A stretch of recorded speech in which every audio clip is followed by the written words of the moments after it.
Guys, welcome back to my channel. I am Lawrence and today we'll be dissecting our HelloWorld app to get a better grasp of what we did.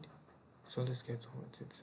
Our previous program, which is the HelloWorld, which is what you can see on the screen, we created a class. This is our class named HelloWorld using the class keyword.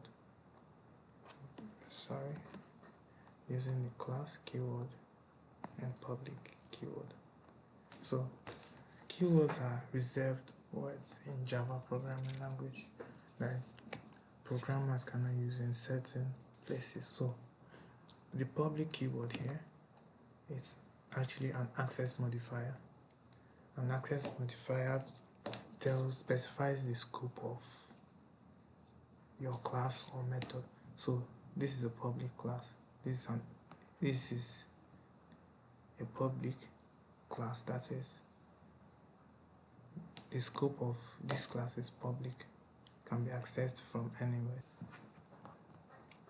Like I said in the previous video, we require a main method, which is this.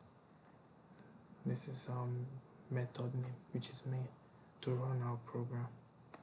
So we declared the main method with this line, and then you open the opening curly braces, specify where the method body begins, and the corresponding closing specifies the end of the method body.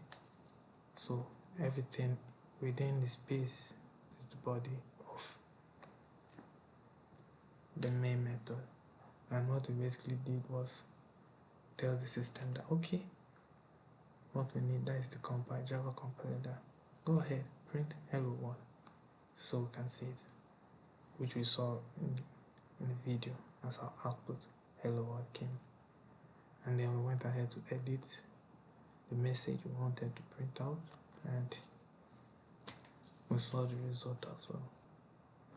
So if you have any question or you are confused of anything about what we have done so far, please leave a comment below